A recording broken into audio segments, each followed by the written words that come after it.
Dans cette vidéo, nous allons apprendre à construire un muret en aggloméré. Également appelés parpaings, les agglomérés sont des éléments de maçonnerie en ciment moulé, de forme régulière et utilisés pour la construction de murs. Dans cet exemple, nous bâtirons un muret de 60 cm de hauteur. Avant de commencer l'ouvrage, assurez-vous d'avoir des fondations propres, solides et régulières.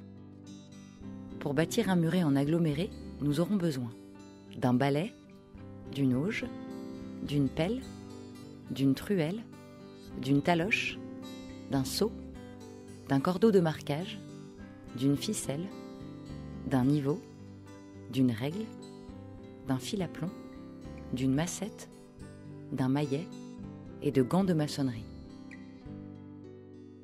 Nous aurons également besoin de parpaings creux composés de nombreuses cavités, de parpaings d'angle dotés de larges ouvertures aux extrémités qui permettent de les insérer dans les chaînages verticaux et de mortier ciment. Dans cette vidéo, nos fondations sont équipées de chaînages verticaux. Ils consolident l'ouvrage et facilitent l'alignement du mur. Si vous n'utilisez pas d'armature, il vous faudra marquer le sol à l'aide d'un cordeau de marquage. Cette opération vous servira de repère pour bâtir un mur droit. Humidifiez la fondation pour favoriser la prise du béton. Placez ensuite une couche de mortier et positionnez un parpaing d'angle à chaque extrémité du mur. Notez que les agglomérés sont toujours positionnés avec les trous vers le bas. Réglez le niveau et l'aplomb. Faites de même à l'autre extrémité du muret. Attachez à présent une ficelle entre les deux parpaings. Elle servira de guide d'alignement tout au long de la construction. Réglez les parpaings afin qu'ils ne gênent pas son alignement.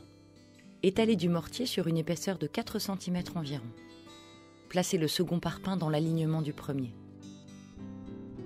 Veillez à conserver un jour de ligne de 2 mm environ entre le cordeau d'alignement et les agglomérés.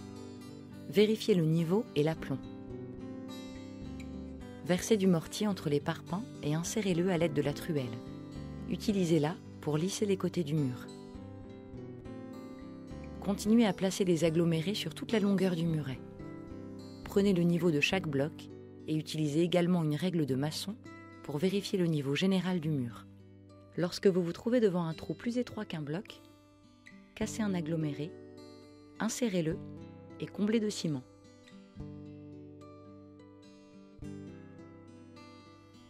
Une fois le premier étage monté, brisez un parpaing d'angle en deux à l'aide de la massette. Donnez un coup sec au niveau des rainures en dessous. Placez le demi-bloc à l'extrémité du muret et plombez-le par rapport à lui-même.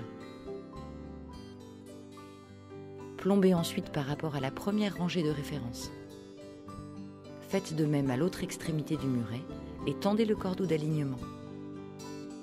Vous pouvez maintenant continuer d'aligner les agglomérés en suivant les étapes précédentes.